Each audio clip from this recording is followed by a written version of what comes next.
Hi అండి. నమస్తే. సృష్టి 7వ భాగం. పౌర్ణమి నాటి రాత్రి కురిసిన మంచుకు గదంతా చల్లబడిపోయింది. కప్పుకున్న రజాయిని పక్కకు నెట్టి చెక్కబల్ల మీద పరిచి ఉన్న పరుపు మీద నుంచి లేస్తూనే తలుపు తెరుచుకుని బయటకొచ్చి కురుస్తున్న మంచును దాని వెనుకగా మసకమసగ్గా కనబడుతున్న కేదారేశ్వర ఆలయాన్ని చూస్తూ నిలబడింది తపస్విని. విఘ్నుడు టీ తీసుకొచ్చాడు. అమ్మాజీ, గుడికి ఎన్నింటికి వెళ్దామనుకుంటున్నారు? నేను ఇప్పుడే నదికి వెళ్ళి గంగను తీసుకొచ్చాను. ఈ రోజున స్వామికి అభిషేకం చేయాలి అన్నాడు. ఈరోజు నా పుట్టినరోజు అమ్మాజీ. అతను మలయాళి. 10 ఏళ్ల క్రితం కేదార్నాథ్ వచ్చాడు. కింద ఉన్న రెస్టారెంట్లో గుడి తెరిచి ఉన్న 6 నెలలు పనిచేస్తాడు. ఆలయం మూయగానే అక్కడకు 50 కిలోమీటర్ల దూరంలో ఉన్న ఊబి మఠంకి స్వామివారి ఉత్సవ విగ్రహాలతో పాటు వెళ్ళి అక్కడున్న వీళ్ల టీ దుకాణంలోనే పనిచేస్తాడు. అతడి కోరిక ఒక్కటే, తమవాడైన ఆదిశంకరుడు సమాధి చెందిన చోటనే తను జీవితాన్ని చాలించాలని. అతడి కుటుంబ సభ్యులంతా ఒకేసారి ప్రమాదంలో మరణించడంతో ఒంటరివాడయ్యాడు. ఇక శంకరాచార్యులే తోడన్నట్లుగా ఇక్కడికొచ్చాడు. కుట్టి అన్న పేరును విఘ్నుడిగా మార్చుకుని రోజు కేదారేశ్వరుణ్ణి ఆదిశంకరాచార్యుల వారి సమాధిని దర్శించుకుంటూ ప్రశాంత జీవితాన్ని గడుపుతున్నాడు, ఏ కోరికలు లేకుండా. 6:15కొచ్చాడు విఘ్నుడు ఆమె గది దగ్గరకు. అప్పటికే తపస్విని తయారయ్యి బాల్కనీలో నిలబడి నీలకంఠ పర్వత శిఖరం చూస్తూ నమస్కరిస్తుంది. ఆ శిఖరం సూర్యోదయ సమయంలో పసిడి రంగులోనూ, తరువాత తెల్లటి వెండి రంగులోనూ, మధ్యాహ్నానికి రాగి రంగులోనూ కనబడుతుంది. ఆ శిఖరంపైనే ఆది దంపతులు ఆసీనులయ్యే బంగారు సింహాసనం ఉన్నదనేది భక్తుల నమ్మకం. క్రితం రోజు ఆ శిఖరాన్ని 3 సార్లు చూసి తన్మయం చెందింది. ఇంకా విశాల గద్దె తలుపు తెరుచుకోలేదు. అంటే ఆయన గారు నిద్రలేవలేదన్నమాట. అతడు గుర్తుకు రాగానే మనస్సంతా వికలమైంది. అతడి మాట తీరు ఆమెను ప్రశాంతతకు దూరం చేస్తుంది. అభిషేకానికి ఇద్దరికీ టిక్కెట్లు తీసుకుంది తపస్విని. శివలింగానికి పక్కగా నిలబడింది తపస్విని. సీసా ఉంచి గంగను లింగం మీద పోస్తూ ఉండగా విఘ్నుడు స్వయంగా 2 చేతులతో దాన్ని ముట్టుకుని తన్మయంగా అభిషేకించాడు. అతడి ముఖం ఆనందంతో విశాలమైంది. తరువాత తపస్విని అభిషేకించింది. వాళ్ళు బయటకొచ్చారు. తూర్పు ద్వారం ద్వారా. గుడి వెనకగా దత్తాత్రేయ గుహలో ఉన్న ఆదిశంకరాచార్యుల వారి సమాధి దగ్గరకు వెళ్లారు. విఘ్నుడు ఆ సమాధి మీద 2 చేతులు వేసి వలవలా ఏడవసాగాడు. మలయాళంలో ఏదో అంటున్నాడు. తపస్వినికి అర్థం కాలేదు. అతడిని ఓదారుస్తున్నట్లుగా భుజం మీద చెయ్యి వేసింది. బయటకు వస్తూనే, ఏమని వేడుకున్నావు శంకరాచార్యుల వారిని అంది అతన్నే ఆత్మీయంగా చూస్తూ. నన్ను ప్రేమించిన నా వాళ్ళందరికీ ముక్తినిచ్చావు. నన్నెందుకు నిర్లక్ష్యం చేస్తున్నావు? నేను చేసిన పాపం ఏమిటి అని అడిగానమ్మాజీ. నాకు త్వరగా ముక్తిని ప్రసాదించి నా వాళ్లకు దగ్గర చేయమని వేడుకున్నానమ్మాజీ. ఆ జవాబుతో ఎంతో ఆనందపడిన తపస్విని కొంత డబ్బుని విఘ్నుడికి ఇవ్వబోయింది. ఎందుకమ్మాజీ అన్నాడతను దాన్ని తీసుకోకుండానే ఓ అడుగు వెనక్కి వేసి. విఘ్ను, నువ్వు నాకెంతో ఆత్మీయుడివిగా అనిపిస్తున్నావు. పుట్టినరోజు కానుకగా ఇది ఇస్తున్నాను. నువ్వు తీసుకుంటే నేను చాలా ఆనందపడతాను అంది అతడిని ఆప్యాయంగా చూస్తూ. సరేనమ్మా, మీరు దీనివల్ల ఆనందపడతాను అంటే నేనెందుకు అడ్డు రావాలి? దీన్ని మా యజమానికిచ్చి నా పుట్టినరోజు సందర్భంగా కేదార్నాథ్ వచ్చే భక్తులకి ఈ డబ్బుకు సరిపడా వేడివేడి ఛాయ్ ఉచితంగా ఇవ్వమని చెబుతాను. కర్టసీ తపస్విని మాతాజీ అని కూడా చెబుతాను. ఆ మాట తీరికి ఉలిక్కిపడ్డట్టుగా తలెత్తి అతని వంక చూసింది. నువ్వేం చదువుకున్నావు విఘ్నుడు? మా రాష్ట్రంలో చదువుకుని వాళ్ళు తక్కువమ్మా. నేను ఎంఏ పాస్ అయ్యాను. కొద్ది దూరంలో ఓ రాతి పక్కగా కొందరు నిల్చుని ఉన్నారు. మరో పక్క నలుచదరంగా ఉన్న రాతి మీద ఓ వ్యక్తి కూర్చుని క్షురకర్మ చేయించుకుంటూ కేదారేశ్వరుడి ఆలయం వైపుకు తిరిగి చేతులు జోడించి నమస్కరిస్తున్నాడు. ఆ దృశ్యాన్ని చూస్తూనే తపస్విని చెట్టుకునాటి పక్కకు వెళ్ళింది. పక్కనున్న మెట్ల మీదుగా ఆ రాతి మీదకెక్కింది. అప్పటికే అంతకుముందు శిరోముండనం చేయించుకున్న వ్యక్తి లేచి నిలబడడంతో త్వరగా తపస్విని అతని ముందుకు వెళ్ళి అక్కడున్న పీట మీద కూర్చుంది. అతడు కొద్ది క్షణాల పాటు ఆమెనే చూస్తూ మౌనంగా ఉండిపోయాడు. నా జుట్టుని భగవానుడికి అర్పిద్దాం అనుకుంటున్నాను అంది ఎలాంటి తడబాటు లేకుండా నెమ్మదిగా. అతడు చేతిలోకి గంగాజలాన్ని తీసుకుని ఆమె తల మీద చల్లాడు నిర్లిప్తంగా. సరాసరి మందాకిని నదికి వడివడిగా అడుగులు వేసుకుంటూ వెళ్ళింది. తపస్విని చివరి మెట్టు మీద కూర్చుని గంగకి నమస్కరిస్తూ కుడి చేత్తో కాసిన నీళ్లు తీసుకుని తల మీద చల్లుకుంటుంటే హరిద్వార్లోని దొంగ సాధువు గుర్తుకొచ్చాడు. ఆమె పెదవుల మీద చిరుదరహాసం వెలిసింది. ఇక ఈ క్షణం నుంచి ఎవ్వరూ ఏ కాంక్షతోనూ తన వంక చూడరు. స్నానం చేసి ఒంటిన ఉన్న తడిగుడ్డ నుంచి నీరు బొట్టు బొట్టుగా కారుతూ ఉండగా లాడ్జ్ మెట్లెక్కింది. ఆమె గది తాళం తీస్తూ ఉండగా తల మీద చీర చెంగు భుజం మీదకు జారింది. విశాల్ తలుపు తీసుకుని బయటికి వస్తూనే తాళం తీస్తున్న ఆమెను చూసి, ఎవరు మీరు? ఎందుకు ఆ గది తాళం తీస్తున్నారు? అన్నాడు అరుస్తున్నట్టుగా. గడియ తీసి లోపలికి అడుగు పెడుతూ తపస్విని తలెత్తి అతని వంక చిరునవ్వుతో చూసింది. అప్పుడు గాని గుర్తించలేకపోయాడు ఆమెను తపస్వినిగా. తరువాత 10 నిమిషాలకు పొడిగుడ్డలు కట్టుకుని బయటకొచ్చి ఇంకా కదలకుండా బిగుసుకుపోయి నిల్చున్న అతన్నే చూస్తూ నవ్వింది హాయిగా. నేనిప్పుడు తుషార్ చందన్ బాబా దగ్గరకు వెళ్తున్నాను, మీరొస్తారా? అంది అతడి చూపుల్ని ఏమాత్రం పట్టించుకోనట్టుగా. అతడు చికాగ్గా ఆమె వంక చూశాడు. నేను రాను. పిచ్చి కుక్కలు పందులు అంటూ తిట్టిన అతడు సాధువెలా అవుతాడు? భస్మం చేస్తాడట, భస్మం. వీళ్ళంతా దొంగ సన్యాసులు. అమాయకులకి మాయమాటలు చెప్పి డబ్బు సంపాదించడమే వాళ్ళ ధ్యేయం. అలాంటి వాళ్ల చుట్టూ తిరగాల్సిన అవసరం నాకు లేదు అన్నాడు కోపంగా. బాబా మీద కోపం కంటే తపస్విని చేసిన పనే మరీ కోపాన్ని తెప్పిస్తుంది అతడికి. ఏమొచ్చింది రోగం? చక్కటి మనిషి గుండు చేయించుకుని అసహ్యంగా తయారైంది అనుకున్నాడు మనసులోనే. ఇక ఆగలేక, మీరు ఆ బోడి సన్యాసులు అవ్వాలనే కోరుకుంటున్నారా జుట్టు తీయించుకుని? అన్నాడు కోపంగా. తను చేసిన పనికి అతడి ముఖంలో చికాకు స్పష్టంగా కనబడుతుండగా అతడు బాబాను అన్న మాటకి ఆమెకు బాగా కోపం వచ్చింది. ఆ పైన తనకిష్టమైన చేసిన పనికి అతడు చికాకు పడడమో అసహ్యమే కలిగించింది. ఇప్పుడు మనం సముద్ర మట్టానికి ఎంతో ఎత్తులో ఉన్నాము. మన మనస్సులు కూడా అంత ఉన్నతంగా ఉండాలనేది నా కోరిక. అందుకే ఈ శరీరపు సౌందర్యం మరొకరి మనస్సును బలహీనపరుస్తుందన్న బాధతో నా కేశ సంపదను త్యజించాను అంది సూటిగా. నీ అంతరంగం నాకు అర్థమైందిలే అన్నట్టుగా. ఆమె మాటలకు అతడి ముఖం తెల్లగా పాలిపోయింది. ఆమె చటుక్కున ఆ మేడమెట్లు దిగి భైరవస్వామి ఆలయం వైపు వడివడిగా అడుగులు వేయసాగింది. అలా వెళుతున్న ఆమెను బాల్కనీ రైలింగ్ పట్టుకుని నిలబడి నిప్పులు కురుస్తున్న కళ్ళతో చూస్తున్నాడు విశాల్. నీ అహం ఈ కొండల్లోనే అణచకపోతే నా పేరు విశాలే కాదు అనుకున్నాడు కోపంగా.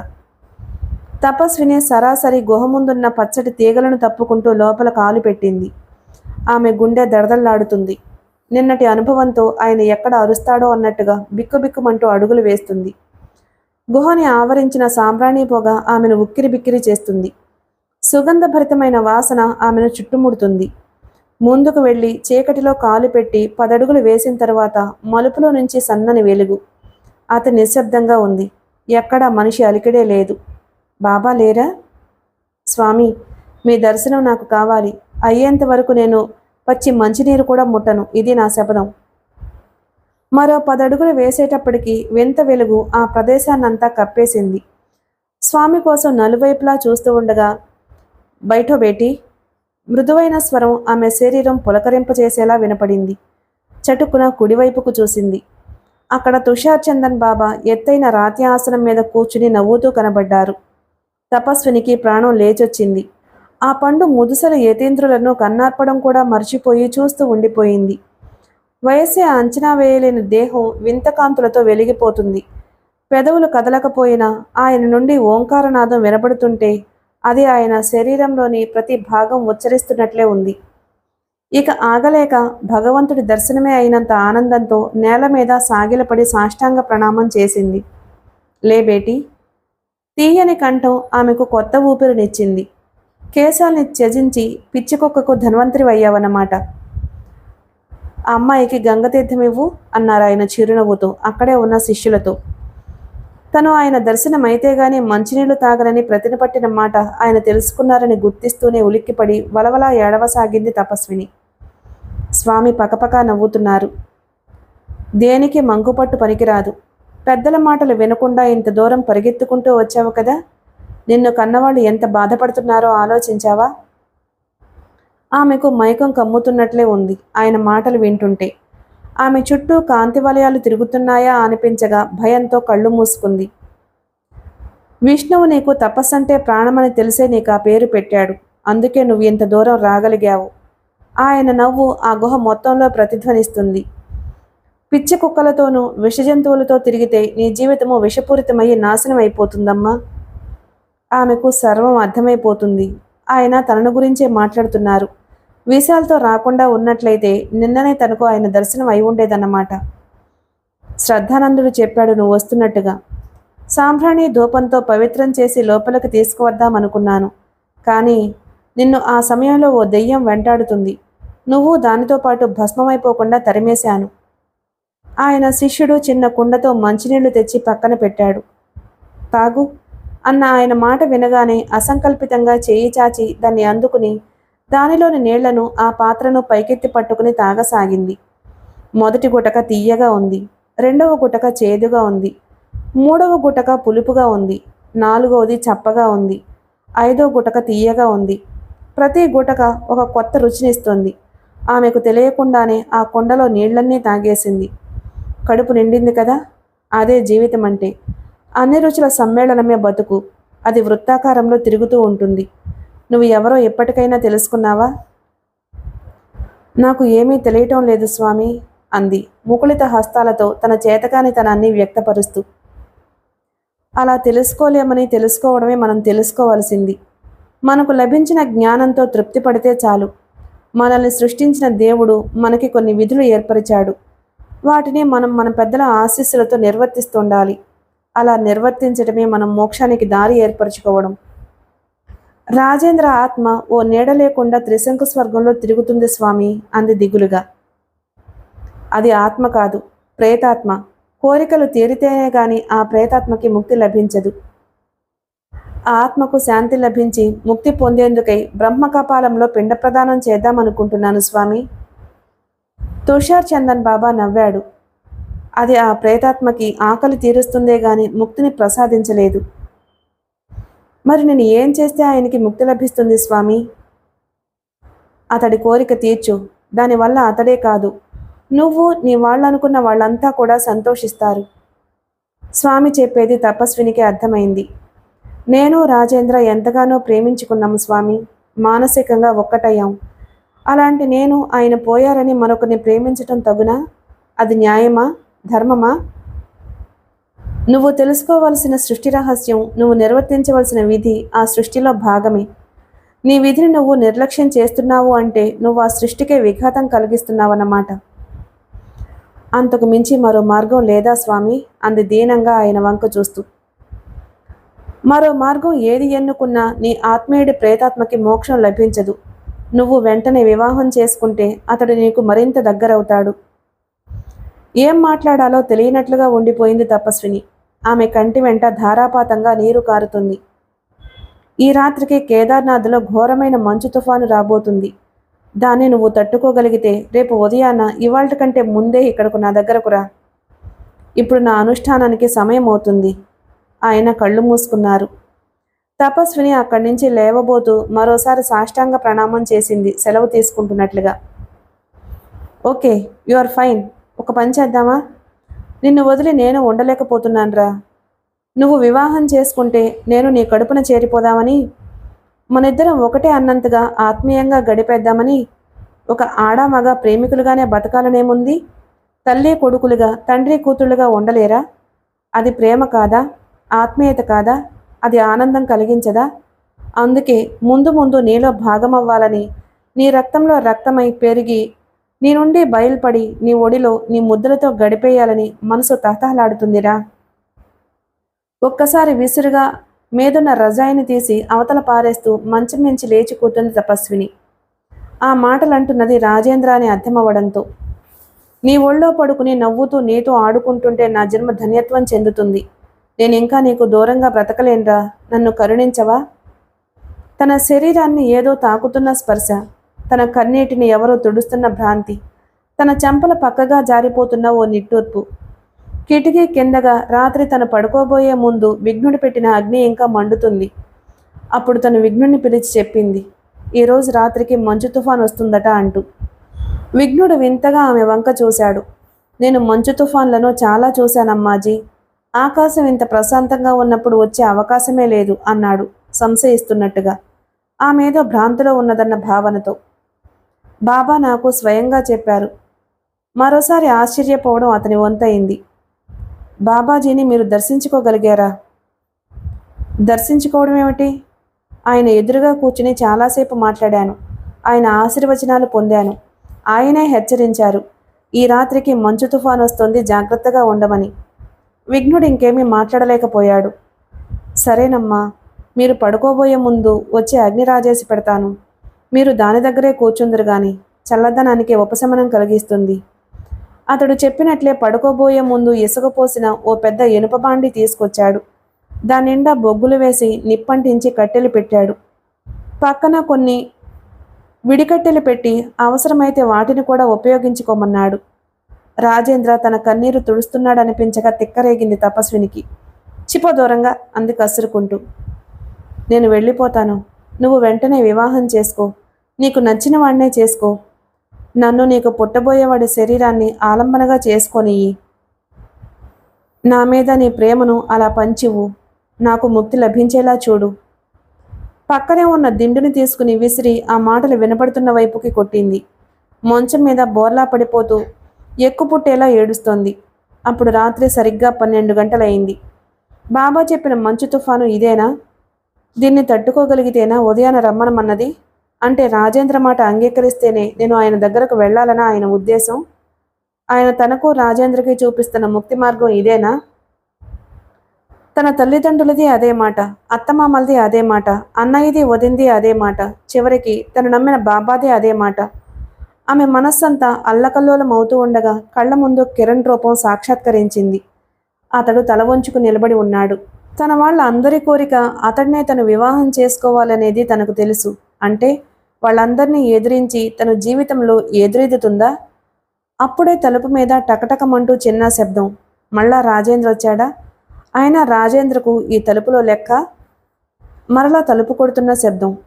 విసురుగా లేచి వెళ్ళి లోపల బోల్టును లాగుతూ ఉండగానే తలుపు భళ్ళున తెరుచుకుని ఆమె వెనక్కి తూలిపడేలా నెట్టుకుంటూ ఓ మనిషి లోపల ప్రవేశించాడు. అతడు లోపలికి వస్తూనే ఆ తలుపు మూసి బోల్టు కూడా పెట్టేశాడు. ఎవరు ఎవరు పెద్దగా అరిచాననుకుంది గాని నోరు పెగలనే లేదు భయంతో. ఆ మసక చీకట్లో వచ్చిందెవరో అర్థమయ్యేటప్పటికీ ఆమె పై ప్రాణం పైనే పోయింది. బిగుసుకుపోయి అటే చూస్తూ ఉండిపోయింది. అతడు విశాల్. మనిషి తూలిపోతున్నాడు. జుట్టు రేగి ఉంది. కళ్ళు తాగిన వాడి కళ్ళల్లా ఎర్రటి చారలతో నిండి ఉన్నాయి. ఏమే, ఏదో మాట వరుసకి నీ జుట్టు అందంగా ఉన్నది అంటే నన్ను అవమానిస్తూ గుండు చేయించుకుంటావా? నిన్ను అనుభవించేందుకు బోడిగుండేమీ అడ్డురాదే. ఇప్పుడు ఎవడడ్డం వస్తాడో చూస్తాను. అతడి మాటలకు తపస్వినికి నోరు పెగలడం లేదు. నా పొందు తర్వాత నీ శరీరాన్ని తీసుకువెళ్ళి గంగలో కలుపుతావా? కాష్టంలో తగలేస్తావా? అతడు మీదకు వస్తున్నాడు. చటుక్కున వెనక్కి తిరిగింది, దూరంగా పారిపోవాలన్నట్టుగా. అలా తిరగడంలో కట్టుకున్న చీర చెంగు అతని చేతికి చిక్కింది. దాన్ని బరబరా లాగసాగాడు తన వైపుకి, ఆమెను పట్టుకోవాలన్నట్టుగా. అతడు వికృతంగా నవ్వుతున్నాడు. పరిగెత్తు. నువ్వు ఎంత త్వరగా పరిగెడితే అంత త్వరగా నా చీర అంతా నా చేతిలోకి వచ్చేస్తుంది. ఇప్పటికే మత్తెక్కిస్తున్నావు.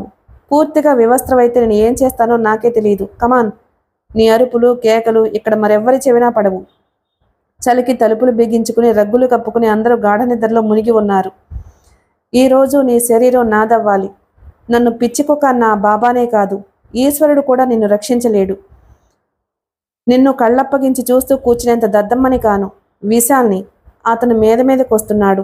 ఆమెను అందుకునేంత దగ్గరలోకి వచ్చాడతను. ఆమె కట్టుకున్న చీర మూడొంతులు అతని చేతుల్లోకి వచ్చేసింది.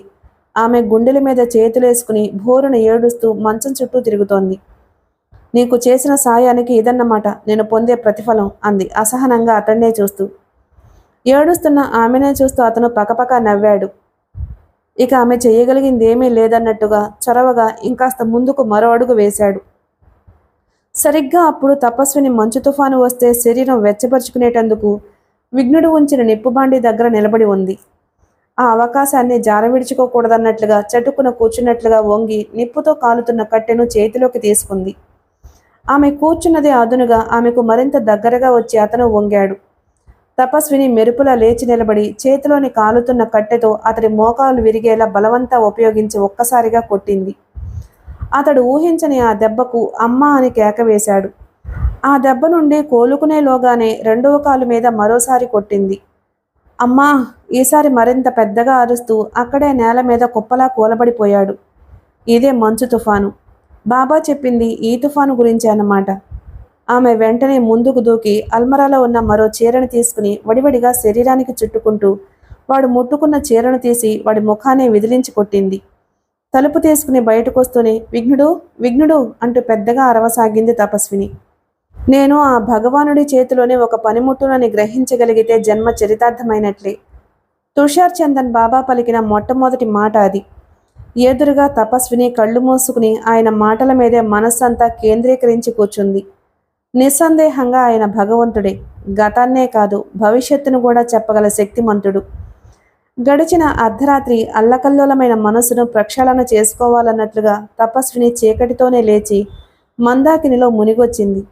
బయట కురుస్తున్న మంచును కూడా లెక్క చేయకుండా. తన కేకలు విన్న విఘ్నుడు పరిగెత్తుకుంటూ పైకొచ్చాడు.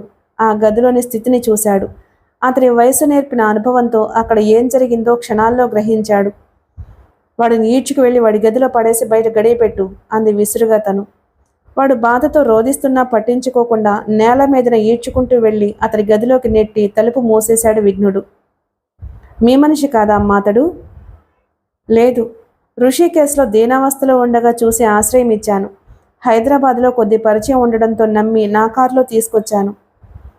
ఈ వరండాలో పడుకోమంటారా అమ్మాజీ తోడుగా? వద్దు, వాడు గది బయటికి రాకుండా గడియ పెట్టావు కదా, ఈ విషయం మన ఇద్దరి మధ్యనే ఉండని అంది. నాకు తెలుసు, రాత్రి తుఫానుని నువ్వు తట్టుకుంటావని బాబా నవ్వారు వచ్చిన తపస్విని చూస్తూనే. అనంతమైన తృప్తితో కళ్ళు విశాలం చేసుకుని రెప్పలార్పకుండా ఆయన వంకే చూస్తుంది తపస్విని సర్వం మరిచి. ఆయన పకపక నవ్వాడు. ఎప్పటికైనా సృష్టి రహస్యం అర్థమైందా? జీవితంలో స్త్రీకి పురుషుడు ఆలంబన, అలాగే పురుషుడికి స్త్రీ ఆలంబన. ఆ ఇద్దరి కలయికే నిర్దిష్టమైన బతుకి రక్ష, మరో జీవి ప్రస్థానానికి ప్రారంభం.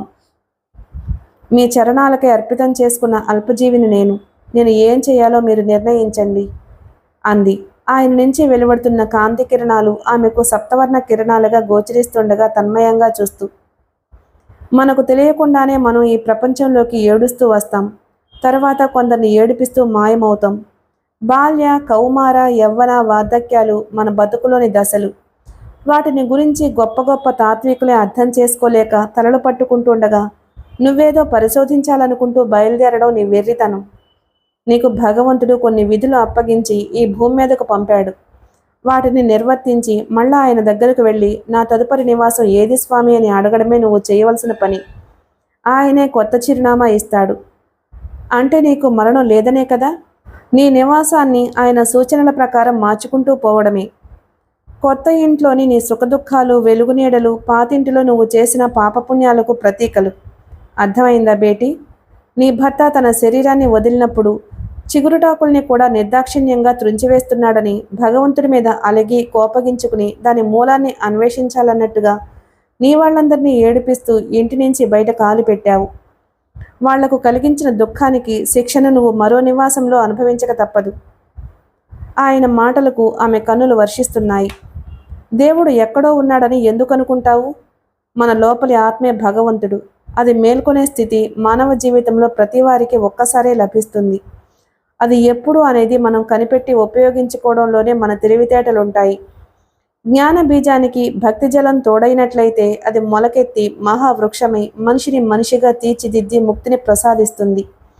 ఆత్మే పరమాత్మ అన్న సత్యం అవగతమవుతుంది. రాత్రి రాజేంద్ర మాటలు గుర్తుకు రాగా స్వామి తనకు దిశానిర్దేశం చేస్తున్నట్టుగానే భావించింది తపస్విని. నీకు కొద్ది గంటల్లో నీ భవిష్యత్తుని తీర్చిదిద్దగల వ్యక్తి తారసపడతాడు. నువ్వు వెంటనే బయలుదేరి గౌరీకుండుకు వెళ్ళు. మిగతా పనులన్నీ వాటంతట అవే జరిగిపోతాయి అన్నాడు నవ్వుతూ. ఆమె కళ్ళు విశాలమయ్యాయి. ఆమె గుండె ఉద్వేగంతో కొట్టుకోసాగింది. మౌనంగా కూర్చుని రెప్పలార్పకుండా స్వామినే చూస్తుంది. శిరస్సు వంచి నేల మీద 2 చేతులు ఆనించింది. ఆయనకు వినమ్రంగా అభివాదం చేస్తూ మీ పాదాలను స్పృశించొచ్చా స్వామి అంది. దానివల్ల నీకు ఒరిగేదేమీ లేదు. నేను మామూలు మనిషిని. కేదారేశ్వరుణ్ణి ఆత్మీయంగా దర్శించుకో. నువ్వు ఇంకో సంవత్సరానికి మరో 2 కలిసి రాబోతున్నావు. నేనిచ్చే విభూతి ఇక్కడకు వచ్చేంత వరకు రోజు ఉదయం స్నానానంతరం నుదుట ధరించు. అదే నీకు రక్ష. ఆయన కళ్ళు మూసుకున్నాడు. తన్మయంగా ఆయనే కేదారేశ్వరుడు అన్నట్లుగా చూస్తూ ఉండిపోయింది.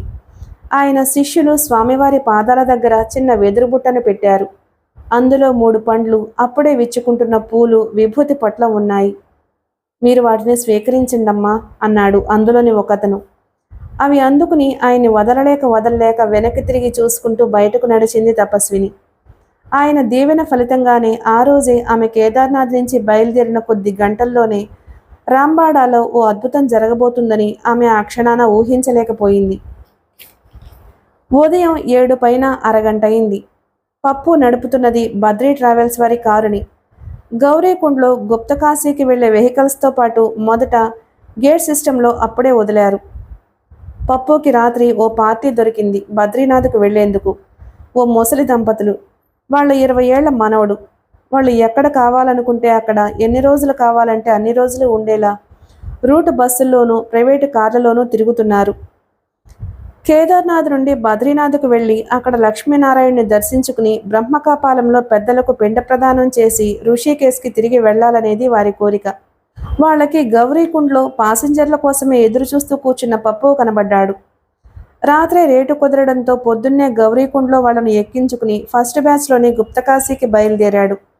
అతను చాలా హుషారుగా ఉన్నాడు. ఈ ట్రిప్పులో కావలసినంత డబ్బు. వీళ్ళు దొరికిన తర్వాత తన సెల్ని ఆన్ చేశాడు. తరువాత అరగంటకే రింగ్ అయింది. చేసింది ఋషికేశ్ నుంచి ట్రావెల్స్ మేనేజర్. ఏమైందిరా పప్పు, ఎన్నిసార్లు చేసినా ఫోన్ ఎత్తడం లేదు అన్నాడు అరుస్తున్నట్టుగా. ఏం చెప్పమంటారు సార్, సెల్ బ్యాటరీ డౌన్ అయిపోయింది. ఛార్జ్ చేద్దామంటే ఛార్జర్ మర్చిపోయి వచ్చాను. ఇక్కడ ఎవరి దగ్గర తీసుకున్నా దానికి కలవలేదు.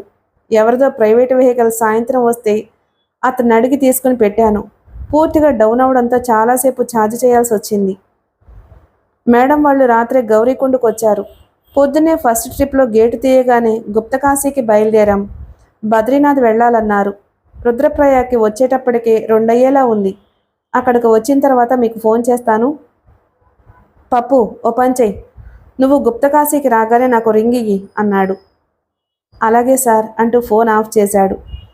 గుప్తకాశీకి ఎప్పుడు వచ్చేది తెలిస్తే ఆ కారు రుద్రప్రయాగ్కి ఎప్పుడు చేరగలుగుతుందో లెక్క కట్టి తపస్విని కోసం ఎదురు చూస్తున్న ట్రిప్లెస్ ఏజెంట్లకు, ఇటు విశాల విషయంలో తనకు 10,000 ఇచ్చిన దయానందరావు మనుషులకు చెప్పడానికి అలా మేనేజర్ చెప్పమన్నాడని పప్పుకి ఆ క్షణాన తెలియదు. తుషార్ చందన్ బాబా దగ్గర నుంచి వచ్చి గదిలోకి వెళుతూనే మంచం మీద పడుకుని కళ్ళు మూసుకుంది తపస్విని.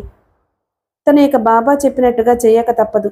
ముందు ఇక్కడి నుంచి బయలుదేరాలి. 10 నిమిషాల్లోనే పైకి వస్తూ చెప్పి రావడంతో 3 ప్లేట్లు రోటీ తీసుకుని వచ్చాడు విఘ్నుడు. ఒకటి తీసుకువెళ్ళి అతడికిచ్చి మంచినీళ్లు కూడా గ్లాస్తో పెట్టి మళ్ళీ తలుపేసిరా అంది. అతడు పక్క గదిలోకి వెళ్లేటప్పటికి మంచం మీద పడుకుని ఉన్నాడు విశాల్. విఘ్నుడిని చూస్తూనే ఏడుపు ముఖం పెట్టాడు. మౌనంగా ఆ ప్లేటుని మంచినీళ్ళ గ్లాసుని పక్కన టేబుల్ మీద పెట్టి వెనక్కి తిరిగాడు విఘ్నుడు. ఆమెను ఒకసారి పిలువు. మాట్లాడకుండా తలుపు వేసి గడియ పెట్టి తపస్విని గదిలోకి వస్తూనే అమ్మాజీ మిమ్మల్ని పిలుస్తున్నారు అన్నాడు. యాడవమను అంటూ రోటీ ప్లేట్ను ఒకటి తను తీసుకుని రెండో దాన్ని అతన్ని తీసుకోమంది. నాకెందుకు అమ్మాజీ, నా బ్రేక్ఫాస్ట్ అయిపోయింది. కాదులే తీసుకో. ఈరోజు నువ్వు ఉద్యోగానికి సెలవు పెట్టాలి. నాతో పాటు గౌరీకుండుకు రావాలి. అక్కడ నన్ను ఋషికేశ్కి వెళ్లే బస్ ఎక్కించి తిరిగి వచ్చేద్దు గాని. ఇద్దరికి గుర్రాలను సామాన్లకి పిట్టును మాట్లాడు. నాకు నడవడం ఇబ్బంది ఏమీ లేదమ్మాజీ, అలవాటే. ఒక్కసారి మా సేట్ని అడిగి చెబుతాను. అతడు అలా అన్నప్పుడు ఆమె కొద్ది క్షణాలు ఏదో ఆలోచిస్తున్నట్లుగా మౌనంగా ఉండిపోయింది. నిన్ను నా సోదరుడిగా భావించి నీ మీద మరో భారం కూడా మోపుతున్నాను విఘ్నుడు.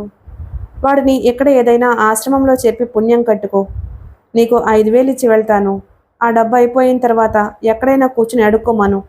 నా దెబ్బల నుంచి కోలుకోవడానికి కొద్ది రోజులు పట్టొచ్చు అంది. దుర్మార్గుడికి కూడా మేలు చేయాలనే మంచి హృదయం కలిగిన ఆమెకు మనసులోనే నమస్కరించాడు విఘ్నుడు. అతడు రొట్టెలు తిని కిందకు వెళ్లి సేటుతో మాట్లాడి ఆయన వెళ్లమనడంతో సంతోషంగా మళ్ళా పైకొచ్చాడు. నేను ఒకసారి వెళ్ళి కేదారేశ్వరుని దర్శనం చేసుకొస్తాను. మొన్న వచ్చిన పండాని పిలుస్తావా? 10 నిమిషాల్లో దర్శనం చేయించి తీసుకొస్తాడు అంది పెట్టెలోకి బట్టలు సర్దేస్తూ. విఘ్నుడు పిలుచుకొచ్చిన పండ ఆమెకు కేదారేశ్వరుడి దర్శనం చేయిస్తుండగా తన పక్కన ఎవరో నిలబడ్డట్టుగా భ్రాంతి కలిగింది. ఒక్కసారిగా కళ్ళు రెపరెపలాడిస్తూ అటూ ఇటూ చూస్తుంటే కొన్ని క్షణాల వరకు మనస్సంతా లయ తప్పింది. ఆమె గుడి నుంచి వస్తూనే విఘ్నుడిని వెళ్ళి తను వెళ్ళిపోతున్నట్టుగా విశాల్కి చెప్పి రమ్మంది. ఒక్కసారి కనపడి వెళ్ళమనవా అన్నాడు విశాల్. విఘ్నుడు ఆ మాట చెప్పగానే ఏడుస్తూ, ఆమెకు నా క్షమాపణ చెప్పుకోవాలి. విఘ్నుడు ఆ విషయం చెప్పినా ఆమె ఆగకుండా కిందకు మెట్లు దిగడం మొదలుపెట్టింది. కేదార్నాథ్ దగ్గర మందాకిని మీద బ్రిడ్జిని తపస్విని దాటుతూ ఉండగా బద్రీ ట్రావెల్స్ మేనేజర్ పప్పుకి ఫోన్ చేశాడు. ఇప్పుడే గుప్తకాశీ వచ్చాం సార్. ఇక్కడి నుంచి బయలుదేరాలంటే చిన్న ఇబ్బంది వచ్చింది. ఇక్కడికి కుండుకి మధ్యలో రాత్రి కొండచర్యలు విరిగి రోడ్డు మీద పడినాయట అడ్డంగా. ఇప్పటికే అటు ఇటు 2 కిలోమీటర్ల దాకా వాహనాలన్నీ ఆగిపోయాయి. వాటిని క్లియర్ చేసి ట్రాఫిక్ వదిలేందుకు 2 గంటలైనా పట్టొచ్చు అంటున్నారు. మేడంకి సెల్లివు, నేను మాట్లాడతాను. వాళ్ళ ప్రోగ్రాం ఏమిటో. పప్పు ఒక క్షణం గతుక్కుమన్నాడు. కానీ వెంటనే కోలుకుని, గౌరీకుండలో రాత్రి సరిగ్గా నిద్రపట్టలేదట. కాసేపు ఇక్కడే ఓ గది తీసుకుని పడుకుంటాం. లైన్ క్లియర్ అవ్వగానే చెప్పమని వెళ్ళారు సార్. అయితే ఒక పని చెయ్యి, వాళ్ళను రాత్రికి అక్కడే రెస్ట్ తీసుకోమని చెప్పి ఉదయాన్నే బయలుదేరండి. ఓకే? ఎవరి ఆదుద్దా వారిది. అప్పుడు 10 గంటలైంది. వాతావరణం చల్లగా ఉంది. తపస్విని విఘ్నుడు ఎక్కిన గుర్రాలు బయలుదేరాయి. ఎంత వద్దన్నా తపస్విని అతడు నడవడానికి అంగీకరించలేదు. తన కోసం వస్తూ అతను శ్రమపడడం ఆమెకి ఇష్టం లేకపోయింది. ఆమె పెట్టెనో బ్యాగుని పిట్టు తీసుకొస్తున్నాడు. గరుడ్ చెట్టీకి కాస్త ముందుగానే కేదార్నాథ్ శిఖరం కనబడుతూ ఉండగా గుర్రం దిగి నమస్కారం చేసుకుంది తపస్విని. ఆమె అలా ప్రార్థిస్తున్నప్పుడు తనకు రక్షణగా బాబానే ఉన్నాడు అన్నట్టుగా హిమపవనాలు ఆమె శరీరాన్ని చుట్టుముడుతున్నాయి. ఆయన ఆశీర్వచనాలే గుర్తుకొస్తుండగా నూతనోత్తేజంతో కొండంత ధైర్యాన్ని కూడగట్టుకుంటోంది. మరో గంటలోనే రాంబాడా వస్తున్నట్లుగా దూరంగా ఇళ్ళు టెంట్లు కనబడుతున్నాయి. రాంబాడాలో కాసేపు ఆగి ఏవైనా తిని ఛాయ్ తాగి వెళ్దామమ్మా అన్నాడు విఘ్నుడు. గుర్రాల వాళ్ళు ఏదైనా తింటారు. రాంబాడా సెంటర్లో గుర్రాలు ఆగాయి. హోటళ్ల దగ్గర టీ తాగుతున్నారు చాలామంది. లోపల కొందరు టిఫిన్లు తింటున్నారు. తపస్విని గుర్రం దిగి పక్కనే ఉన్న ఓ చెట్టు కింద గట్టు మీద కూర్చుంది. ఆమె ఏమీ తిననంది. ఆమె నలువైపులా చూస్తుంది. ఈ క్షణాన ఇక్కడ కిరణ్ ఉంటే ఎంత బాగుంటుంది. తన గత ప్రవర్తనకి క్షమాపణ చెప్పుకుని మనసు విప్పి మాట్లాడుకుంటే హాయిగా ఉంటుంది కదా. అందరూ అతడి విషయంలో అన్న దాంట్లో ఔచిత్యం ఉన్నట్లే అనిపించింది తనకిప్పుడు.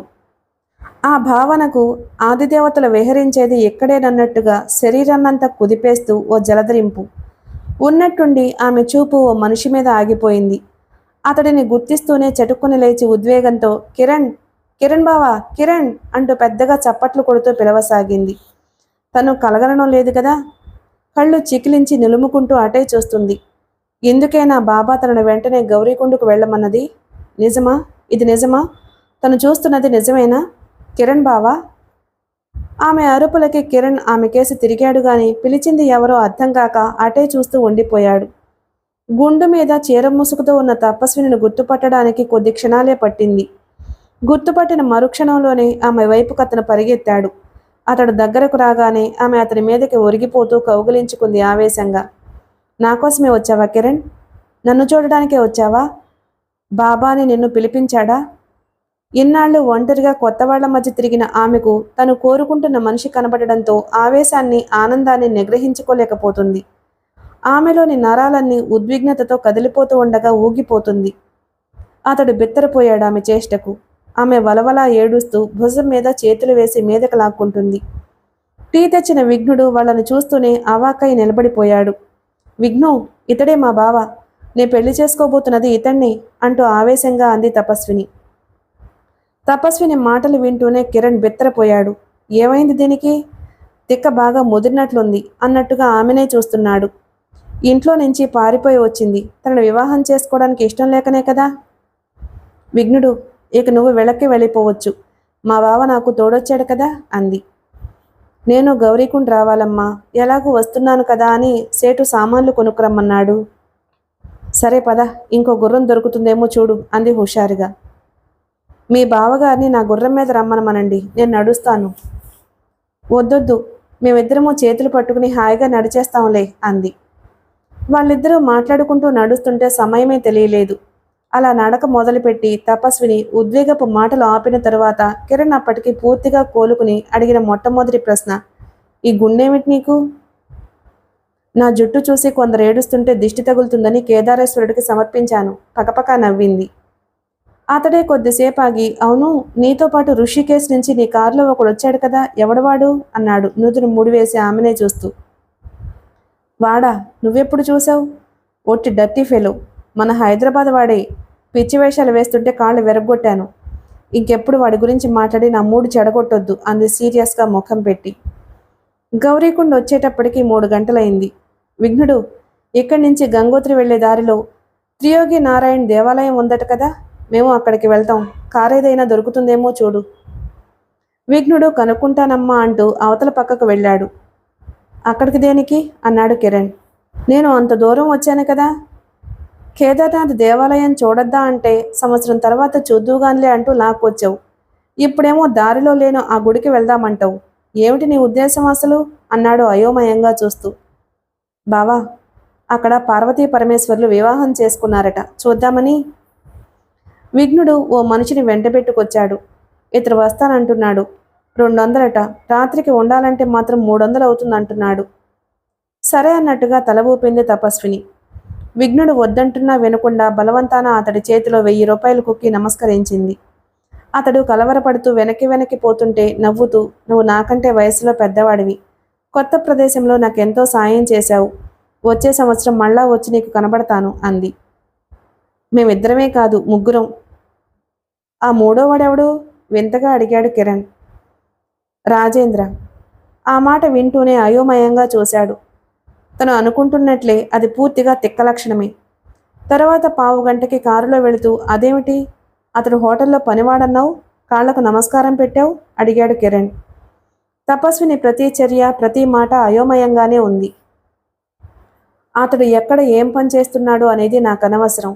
అతడు కేదారేశ్వరుడికి ఆదిశంకరాచార్యులకి కూడా పరమ భక్తుడు. నీకు తెలియదు, అతడు ఎంఏ చదివాడు తెలుసా.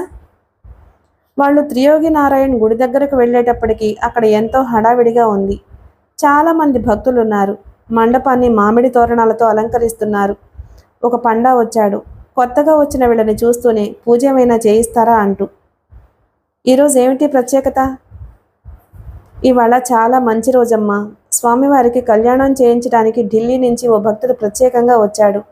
రాత్రి 7 గంటలకు జరగబోతున్నది అన్నాడు. ఆమె కళ్ళు తడుక్కున మెరిశాయి. ఒక్క క్షణం కూడా ఆలస్యం చేయలేదు. చటుక్కున అతడి ముందుకు ఓ అడుగు వేసి, అదే లగ్నానికి మీరు మా పెళ్లి చేయించగలరా అంది. కిరణ్ కలవరపడిపోయాడు. తపస్విని, ఏమిటిది? మనం హైదరాబాద్ వెళ్ళాక ఏం చేసినా పెద్దవాళ్ళు ఎవరూ లేకుండా ఇక్కడ మనం పెళ్లి చేసుకోవడం ఏమిటి అన్నాడు హడావిడిగా.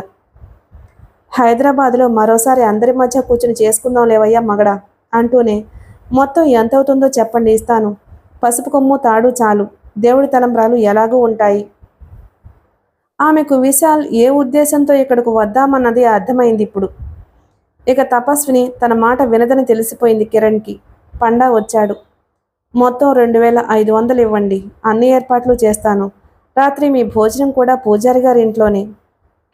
ఋషికేశ్ నుంచి బద్రీ ట్రావెల్స్ మేనేజర్ ఫోన్ చేసి దయానందరావు మనుషులకి, ట్రిపుల్ఎస్ మనుషులకి ఏ క్షణాన్నైనా తమ కారు రుద్రప్రయాగ చేరవచ్చని చెప్పడంతో వాళ్లంతా ఆత్రంగా రోడ్డు మీదే కాపలా వేశారు. దూరం నుంచే తెల్ల అంబాసిడర్ కారు వస్తూ కనబడింది. అందరూ ముందుకు వంగి దాని నెంబర్నే చూస్తున్నారు. వాళ్ళకి కావలసిన కారు అదే అవడంతో ఒక్కసారిగా రోడ్డు మధ్యకొచ్చి దానికి అడ్డంగా నిలబడ్డారు. పప్పు వాళ్ళని చూస్తూనే చెయ్యి బయటపెట్టి తిప్పుతూ జాగానై అన్నాడు. వాళ్ళెవరో ముందుకు వెళ్లాల్సిన పాసింజర్లు అన్నట్టుగా. దయానందరావు మనుషులు ఆ కారుని చూస్తూ ఆవేశాన్ని ఆపుకోలేకపోయారు. ముందు విశాల్గఢ్ నరికి ముక్కలు చేసి గోతంలో కుక్కేయాలన్నదే వాళ్ళ ధ్యేయం. దిగరా అన్నాడు కారు ఆగగానే ఒకడు డ్రైవర్ చొక్కా పట్టుకుని బలవంతంగా బయటికి లాగుతూ. లోపల నుంచి ఒక్కసారిగా అరుపులు. ట్రిపుల్ఎస్ మనుషులు దాన్ని ఊహించలేదు. వాళ్ళు ఆ షాక్ నుంచి కోలుకునేలోగా దయానందరావు మనుషులు విశాల్ని దొరకపుచ్చుకోవాలన్నట్లుగా మూసి ఉన్న కారు తలుపుల్ని దడదడ బాధసాగారు. ట్రిపుల్ఎస్ మనుషులు వెంటనే ముందుకు దూకి దయానందరావు మనుషుల్ని గట్టిగా పట్టుకుని పక్కకి లాగుతూ ఉండగా కారులోని వాళ్ళు ఏడుస్తూ తలుపులు తీసుకుని అన్ని వైపుల నుంచి ఒక్కసారిగా బయటికి దూకేశారు. వాళ్ళని చూస్తూనే దయానందరావు మనుషులు, ట్రిపుల్ఎస్ మనుషులు ఏమీ అర్థం కాని వాళ్ళలా బిక్కముఖం వేశారు. ఈ ముసలాళ్ళెవరో వాళ్లకు తెలియడం లేదు. ఆ కారులో విశాల్ ఇంకో అమ్మాయి ఉంటారని దయానందరావు మనుషులు అనుకుంటే, తపస్విని ఇంకో కుర్రాడు ఉండాలని ట్రిపుల్ఎస్ మనుషులు అనుకున్నారు. నువ్వు కేదార్నాథ్ తీసుకువెళ్ళిన వాళ్ళేర్రా? భయంగా కారు దిగుతున్న డ్రైవర్ని చెయ్యెత్తి ఫట్టమని కొట్టాడు. నిరాశతో కూడిన కోపంతో ముందుకు దూకిన దయానందరావు మనిషి. బద్రీ ట్రావెల్స్ తెల్ల అంబాసిడర్ డ్రైవర్ పప్పు ఆ దెబ్బకు పెదాల నుంచి రక్తం కారుతుండగా పెద్దగా ఏడవసాగాడు. కిరణ్ తపస్విని మెడలో త్రియోగి నారాయణ్ గుడిలో శివపార్వతి కళ్యాణం జరుగుతున్న సమయంలోనే పసుపు కొమ్ము తాడు కట్టిన అరగంటకు మనస్సంతా ఆనందంతో పరవశించిపోతుండగా థ్యాంక్స్ రా. ఆ కంఠం వింటూనే ఉలిక్కిపడ్డట్టుగా అటూ ఇటూ చూసింది. మరుక్షణంలోనే అర్థమైంది అది రాజేంద్ర గొంతని. నీ కోరిక తీరింది కదా, మళ్ళీ ఎందుకు తయారయ్యావు అంది మురిపెంగా. నా మాట విన్నందుకు కృతజ్ఞతలు చెప్పుకుందామని. నీ మాట విని కాదు, బాబా మాట మీద గౌరవంతో ఈ పని చేశాను. ఇక ఈ ప్రేతాత్మ కంఠం నీకు వినపడదు. జీవాత్మనయ్యి నీలో భాగమయ్యి ఎప్పుడు ఈ బాహ్య ప్రపంచంలో కళ్ళు తెరుద్దామా అని ఎదురు చూస్తూ ఉంటుంది. చిపో, అది నాది, కిరణ్ది ఆంతరంగిక విషయం. సిగ్గు లేకుండా మా గదిలోకి దూరేవు. ఆమె నవ్వుతూ పెదవులు కదిలిస్తున్న తీరు చూసి ఏమిటి, నీలో నువ్వే కొనుక్కుంటున్నావు అన్నాడు కిరణ్. ఒకసారి అతడి వంక తీక్షణంగా చూసింది. గుళ్ళో పెళ్ళాన్ని కాదు చూస్తూ కూర్చోవలసింది, దేవుణ్ణి అంది కసురుకుంటూ తపస్విని. ఆ రాత్రి గుడి ముందు పండా ఏర్పరిచిన ఓ చిన్న గదిలో చాపల మీద పడుకున్నారు వాళ్ళిద్దరూ. కిరణ్ మాట్లాడలేదు, చాలా ముభావంగా ఉన్నాడు. ఆమెను వివాహం చేసుకోవడానికి అతనికి ఎలాంటి అభ్యంతరమూ లేకపోయినా అది జరిగిన తీరు అతనికి సంతోషం కలిగించకపోగా బాగా కలవరపరుస్తుంది. తపస్విని మాట తీరు, నడత అతనికి అర్థం కావడం లేదు. భవిష్యత్ అంతా దీని తిక్కపన్ను చూస్తూ గడిపేయాల్సిందేనా? మనం రేపు ఉదయాన్నే డెహ్రాడూన్ వెళ్ళి అట్నుంచి ముస్సోరీ వెళ్తున్నాం. ఎండాకాలం అయిపోయేంత వరకు హనీమూన్ అక్కడే, తరువాతే హైదరాబాదుకు ప్రయాణం. మనవాళ్ళంతా ఎయిర్పోర్ట్కి వచ్చి పూలరథం మీద ఎక్కించుకుని తీసుకువెళ్ళి మళ్ళీ పెళ్లి తంతంతా జరిపిస్తామన్న అభ్యంతరం లేదు అంది. కిరణ్ మాట్లాడలేదు. అరగంట క్రితం అతను బయటకు వెళ్ళి జయంత్కు ఫోన్ చేసి జరిగిందంతా చెప్పాడు.